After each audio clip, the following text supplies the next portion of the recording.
Practice makes man perfect. जब आप कोई भी एग्ज़ाम बिना तैयारी के दिलाते हैं तो जाहिर सी बात है आप उसमें सफल नहीं होंगे। जब तक आप किसी चीज़ की बार बार प्रैक्टिस नहीं करते तब तक आप उस चीज़ को नहीं समझ पाते। इसीलिए अब हम स्टार्ट करेंगे फिजिकल फार्मास्यूटिक्स के लेक्चर्स एज वेल एज उसके साथ हम क्वेश्चन आंसर की भी प्रिपरेशन करेंगे। मतलब अब हम इस तरीके से पढ़ेंगे फिजिकल फार्मास्यूटिक्स को, पार्ट 1 पहले हम शुरू करेंगे तो इसको इस तरीके से पढ़ेंगे कि आपके थ्योरी एग्जाम की प्रिपरेशन साथ साथ हो जाए। साथ ही साथ कुछ छोटे छोटे और वाइवा के जो क्वेश्चंस हैं उस पर भी हम फोकस करेंगे। तो देखिए 5 यूनिट है फिजिकल फार्मास्यूटिक्स पार्ट 1 में, इसको हम एक सीरीज़ की तरह पढ़ेंगे। फिजिकल फार्मास्यूटिक्स में जितने भी टॉपिक्स हैं उसको, तो पहले यूनिट में जो टॉपिक्स हैं उसको हम 5 क्वेश्चन में डिवाइड करेंगे। इसी तरीके से बाकी के जो 4 यूनिट है उसमें भी हम 5-5 क्वेश्चन बनाएंगे, हर यूनिट के 5 क्वेश्चन बनाएंगे। और क्वेश्चन इस तरह से बनेंगे कि आपके जो यूनिट्स है उसके सारे क्वेश्चंस इंक्लूड हो जाए उन क्वेश्चन आंसर्स में। इस तरीके से आप क्वेश्चन आंसर के फॉर्म में जब आंसर्स को पढ़ें, जब टॉपिक को पढ़ेंगे तो आपके एग्ज़ाम की भी प्रिपरेशन हो जाएगी। तो जैसे मैं यूनिट 1 के लिए बताती हूँ, आज इस वीडियो में हम यूनिट 1 को कवर करेंगे, फिजिकल फार्मास्यूटिक्स पार्ट 1 का, जो कि B pharmacy 3rd semester syllabus के अकॉर्डिंग है। तो यूनिट 1 में जो टॉपिक्स हैं उनको 5 क्वेश्चंस में मैंने बांटा है। पहला क्वेश्चन है discuss about various solubility expressions, what is the mechanism of solute solvent interaction. दूसरा क्वेश्चन है what are the ideal solubility parameters, write a note on solvation and association. Third question is what is the quantitative approach to the factors influencing solubility of drugs, and also discuss about diffusion principles in biological systems. A fourth question है discuss in detail about solubility of gas in liquid, solubility of liquids in liquids, binary solution, ideal solution, Raoult's law, real solution. Fifth question is what do you mean by partially immiscible liquids, and what is critical solution temperature and its application, write note on distribution law, its limitation and application. इस तरीके से unit 1 के सारे topics in 5 questions में cover करेंगे। तो चलिए इन सवालों के जवाब पे हम अब डिस्कशन करते हैं। पर उससे पहले मैं आपको बता दूं कि हमारी फिजिकल फार्मास्यूटिक्स सब्जेक्ट की सीरीज़ का नाम है रसभरी, यानी कि इंटरटेनमेंट और इंटरेस्टिंग फैक्ट से भरी हुई। तो चलिए पहले क्वेश्चन के आंसर पर डिस्कशन शुरू करते हैं। पहले क्वेश्चन में हमें सबसे पहले डिस्कस करना है सॉल्युबिलिटी एक्सप्रेशंस को। जिस तरीके से हम वेरियस फेशियल एक्सप्रेशंस के थ्रू अपनी भावनाओं को व्यक्त करते हैं, अपनी इमोशंस को व्यक्त करते हैं, उसी तरीके से ड्रग वेरियस सॉल्युबिलिटी एक्सप्रेशंस के थ्रू अपनी इमोशंस को व्यक्त करता है, अपनी फीलिंग्स को एक्सप्रेस करता है। तो वो जो सॉल्युबिलिटी एक्सप्रेशंस है वो कौन कौन से हो सकते हैं जिसके ज़रिए ड्रग अपने इमोशंस को व्यक्त करता है, तो वो कुछ इस तरीके से हैं। पहला है मोलारिटी, दूसरा है मोलालिटी, तीसरा है नॉर्मेलिटी, चौथा है मोल फ्रैक्शन, पांचवा है परसेंटेज वेट बाय वेट, छठवा है परसेंटेज वॉल्यूम बाय वॉल्यूम, सातवा है percentage wait by volume and आठवा है ppm यानी कि पार्ट्स पर मिलियन। तो आप इन 8 एक्सप्रेशंस को इस तरीके से शॉर्ट में याद कर सकते हैं, 314 MNP। इससे पहले कि मैं आपको मोलारिटी समझाना शुरू करूं, आपको पता होना चाहिए कि मोल क्या होता है। मोल क्या है? MWM है, यानी कि mole is equal to weight upon molecular weight. Chemistry में तो मोल के अलावा भी बहुत सारे यूनिट्स हैं, फिर हमें मोल की ज़रूरत क्यों पड़ी? असल में मोल की खोज एक साजिश थी साइंटिस्ट की। जब एटम्स और मॉलिक्यूल्स की खोज हुई तो उस समय केमिस्ट्री में एटम्स और मॉलिक्यूल्स की संख्या को काउंट करने के लिए कोई यूनिट नहीं था, कोई इकाई नहीं थी। इसलिए साइंटिस्ट ने क्या किया, एक ऐसा यूनिट डेवलप कर दिया जिससे वो वेट भी निकाल सकते हैं सब्सटेंस का, उसका नंबर ऑफ़ मॉलिक्यूल्स निकाल सकते हैं, नंबर ऑफ़ एटम्स निकाल सकते हैं, साथ ही उसका मॉलिक्यूलर वेट भी निकाल सकते हैं। तो मोल असल में एक शॉर्टकट है जिसके ज़रिए काफ़ी चीज़ों को, जो हम नॉर्मल आंखों से जिन चीज़ों को नहीं देख सकते उनकी संख्या को गिन सकते हैं, उनकी वजन को नाप सकते हैं और उनके बारे में और बहुत सारी जानकारियाँ इकट्ठा कर सकते हैं। इसको मैं आपको एक एग्जांपल के ज़रिए बताती हूँ। मान लीजिए आपको 2 ग्राम सोडियम क्लोराइड दिया गया और पूछा गया कि इस 2 ग्राम सोडियम क्लोराइड में कितने एटम्स हैं या सोडियम क्लोराइड के कितने मॉलिक्यूल्स हैं। तो आप कैसे निकालेंगे? इसके लिए आपको क्या क्या चाहिए होगा? एक तो आपको मॉलिक्यूलर वेट चाहिए। मान लीजिए आपको मॉलिक्यूलर वेट पहले से लिख के दे दिया गया है कि सोडियम क्लोराइड का मॉलिक्यूलर वेट होता है 58.44 ग्राम पर मोल। अब आपको क्या क्या निकालने की ज़रूरत पड़ेगी अगर हम MWM फार्मूला यूज़ करें, यानी mole is equal to weight upon molecular weight वाला फार्मूला यूज़ करें, तो हम यहाँ पे मोल निकाल सकते हैं, है ना। वेट हमें दिया गया है 2 ग्राम अपॉन जो मॉलिकुलर वेट है 58.44 ग्राम पर मोल। इस तरीके से अगर हम मोल निकालेंगे सोडियम क्लोराइड का 2 ग्राम में तो कितना निकलेगा, 0.034 मोल निकलेगा, ठीक है। 2 ग्राम सोडियम क्लोराइड में कितने मोल हैं, सोडियम क्लोराइड के 0.034 मोल। अब हमें पता है कि 1 mole is equal to 6.02 into 10⁻22 particles, 23 particles कह सकते हैं। तो अगर हम जो वैल्यू हमें मोल का मिला है उसको इससे इंटू कर दें तो जो संख्या हमें प्राप्त होगी वो क्या होगी, उस 2 ग्राम सोडियम क्लोराइड में सोडियम क्लोराइड मॉलिक्यूल्स की संख्या होगी। अब इसी संख्या को अगर हम, अब चूँकि सोडियम क्लोराइड में 2 एटम होते हैं, एक सोडियम क्लोराइड के मॉलिक्यूल में 2 एटम होते हैं, तो जो संख्या हमें प्राप्त हुई है मॉलिक्यूल्स की उससे अगर हम 2 का इंटू कर दें तो हमें पता चल जाएगा कि उस 2 ग्राम सोडियम क्लोराइड में कितने एटम्स हैं। इस तरीके से हमने सब कुछ निकाल लिया। वेट, बस हमें वेट दिया गया था, मॉलिकुलर वेट, मोल और संख्या, मॉलिक्यूल्स की संख्या, पार्टिकल्स की संख्या, एटम्स की संख्या, हमने सब कुछ निकाल लिया एक छोटे से फॉर्मूले से। ठीक, अब आपको समझ आ गया ना कि मोल क्या है, इसकी ज़रूरत क्यों है। अब चलिए हमारे मेन पॉइंट पे आते हैं जो है मोलैरिटी। मोलैरिटी क्या होती है, मोलैरिटी होती है कि 1 लीटर सॉल्यूशन में कितना number of moles of solute present है, यानी सॉल्यूट के कितने मोल 1 लीटर सॉल्यूशन में उपस्थित हैं, ये होती है मोलैरिटी। मान लीजिए आपको प्रैक्टिकल के समय 1 मोलर कोई सॉल्यूशन दिया गया, तो आप क्या समझेंगे कि 1 मोल सॉल्यूट 1 लीटर सॉल्वेंट में उपस्थित है। मोलैरिटी और मोलैलिटी लगभग सिमिलर होते हैं। मोलैरिटी में ये होता है कि हम सॉल्वेंट को लीटर में लेते हैं, 1 लीटर सॉल्वेंट लेते हैं, लेकिन मोलैलिटी में क्या होता है, हम जो सॉल्वेंट लेते हैं वो ग्राम में लेते हैं। मतलब हम 1 किलो सॉल्वेंट में number of moles of solute को डिसॉल्व करते हैं। तो बस यही अंतर होता है, इसमें भी फॉर्मूला सेम होता है, बस जो हम वॉल्यूम ले रहे हैं उसकी जगह हम 1 किलो सॉल्वेंट लेंगे।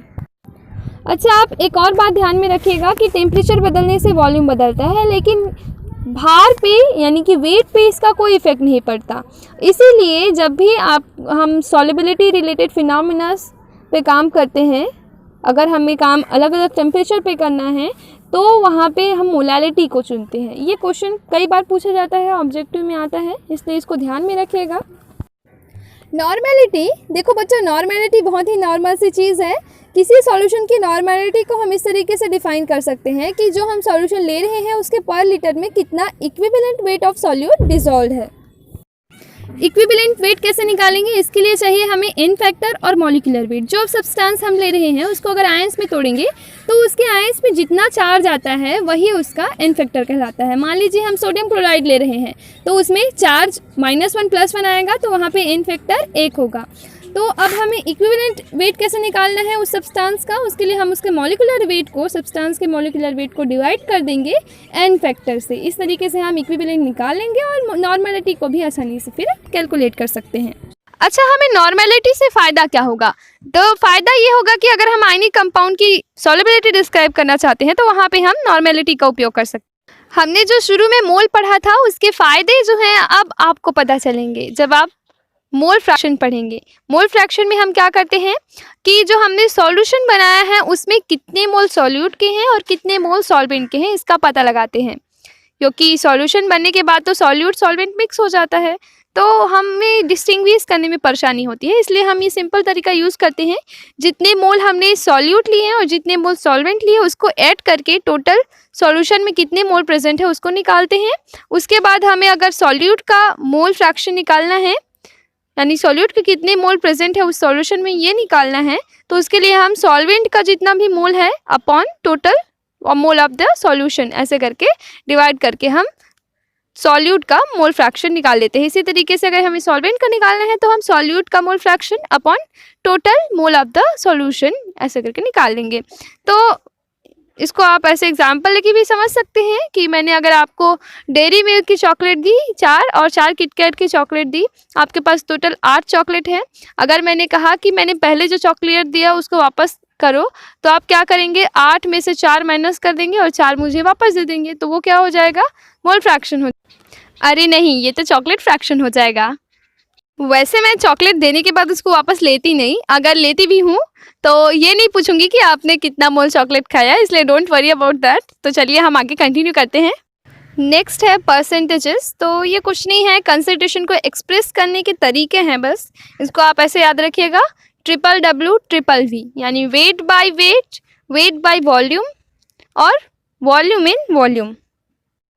परसेंटेज कंसंट्रेशन बहुत ही सिंपल सी चीज़ है, पता नहीं आपने नोटिस किया कि नहीं, पर आप इसको लैब में रेगुलरली यूज़ करते हैं।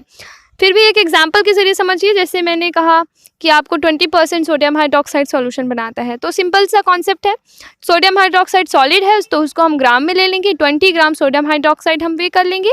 फिर इसको डिस्टिल वाटर में तब तक डिसॉल्व करेंगे जब तक कि सॉल्यूशन का वॉल्यूम 100 ml ना हो जाए। तो ये कौन सा सॉल्यूशन हो गया, चूँकि हमने ग्राम में सॉल्यूट को लिया है और सॉल्वेंट को ml में लिया है, तो ये हो गया वेट बाय वॉल्यूम सॉल्यूशन। इसी तरीके से अगर आप HCl का लेते हैं तो वहाँ पे वॉल्यूम बाय वॉल्यूम सॉल्यूशन बनेगा, percentage volume by volume concentration होगा। और आप वॉल्यूम बाय वॉल्यूम के अलावा वेट बाय वेट सॉल्यूशन भी बना सकते हैं, उसके लिए बस आपको सॉल्वेंट को ग्राम में लेना पड़ेगा। तो ये उतना ही आसान है जितना आप इसको समझ रहे हैं। तो इसके बाद ये लास्ट है ppm पार्ट्स पर मिलियन। जब हम बहुत ही डाइल्यूट सॉल्यूशन के साथ काम करते हैं तो इस यूनिट का इस्तेमाल करते हैं। तो ये यूनिट क्या कहती है, तो ये यूनिट कहती है कि किसी सॉल्यूशन के 1 मिलियन यानी कि 10 लाख इक्विवेलेंट यूनिट्स में सॉल्यूट की कितनी क्वांटिटी है वही उसकी सॉल्युबिलिटी है। उसके बेसिस पे हम सॉल्यूट को very soluble, freely soluble, soluble, sparingly soluble, इन सब चीज़ों में डिफाइन कर सकते हैं, कैटेगराइज कर सकते हैं। आपने जब शुरू में प्रैक्टिकल अटेंड किया होगा तो आपने ये वर्ड कई बार सुने होंगे, sparingly soluble, very soluble, slightly soluble. तो इसको चलिए एक बार देख ही लेते हैं आखिर ये है क्या। तो ये जो चार्ट है वो आपको ये बताता है कि किसी सॉल्यूट की एक पार्ट को डिसॉल्व करने के लिए सॉल्वेंट के कितने पार्ट की ज़रूरत होती है। उसी के बेसिस पे हम 7 कैटेगरी में डिवाइड करते हैं सॉल्युबिलिटी को। तो देखिए, अगर एग्जांपल लेके समझिए इसको। मान लीजिए मुझे 10 मॉलिक्यूल सोडियम क्लोराइड को डिस्टिल वाटर में डिसॉल्व करना है, तो मैंने 10 H2O मॉलिक्यूल लिए। अगर ये अच्छी तरह से सॉल्युबल है, 10 सोडियम क्लोराइड का मॉलिक्यूल अगर 10 H2O के मॉलिक्यूल में डिसॉल्व है तो उस कंडीशन में वो वेरी सॉल्युबल कहलाएगा।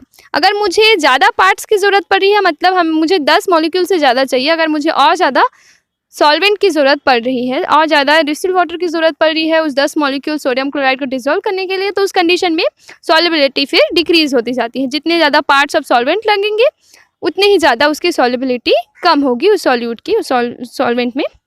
तो इस तरीके से हम आप इस चार्ट में देखिए और समझिए कि किस तरीके से हम किसी सॉल्यूट सॉल्वेंट को very soluble, freely soluble, soluble में कैटेगराइज करते हैं। तो आप इस चार्ट को अच्छे से पढ़िए, समझिए, याद रखिए ज़रूर, क्योंकि ये चार्ट आपका पीछा नहीं छोड़ने वाला। बहुत समय तक इसके सवाल आपसे पूछे जा सकते हैं, बहुत बार पूछे जाते हैं। अच्छा, इस मेथड का एक और फ़ायदा ये है कि इसके ज़रिए हम किसी सॉल्यूट की अलग अलग सॉल्वेंट में सॉल्युबिलिटी को डिसाइड कर सकते हैं। मान लीजिए एग्जांपल के लिए हम लेते हैं बोरिक एसिड 1 ग्राम बोरिक एसिड 18 ml वाटर में डिसॉल्व होता है, लेकिन वहीं पे अगर ग्लिसरीन हो तो वो केवल 4 ml ग्लिसरीन में डिसॉल्व हो जाता है, यानी कि बोरिक एसिड की ग्लिसरीन में सॉल्युबिलिटी ज़्यादा है। इसी तरीके से और अलग अलग सॉल्यूट की हम सॉल्युबिलिटी अलग अलग सॉल्वेंट में निकाल सकते हैं। तो ये बहुत ही अच्छा मेथड है, आई मीन टू से बहुत अच्छा यूनिट है सॉल्युबिलिटी को एक्सप्रेस करने का। तो मुझे लगता है कि आपको ये समझ में आ गया होगा। अगर नहीं आया होगा तो आप कमेंट बॉक्स में ज़रूर बताइए।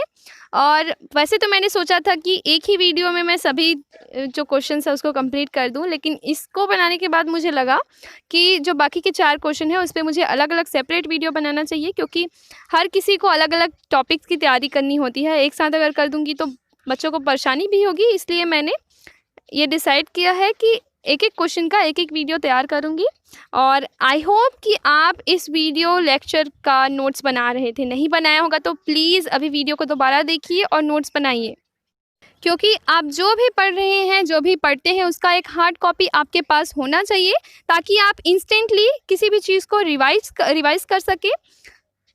क्योंकि हमारा ब्रेन बहुत अजीब तरीके से डिज़ाइन हुआ है। हम जो चीज़ बहुत लंबे समय तक याद रखना चाहते हैं वो तुरंत भूल जाते हैं, लेकिन जो चीज़ हम भूलना चाहते हैं तुरंत की तुरंत वो हमें लंबे समय तक परेशान करती रहती है, हमें लंबे समय तक याद रहती है।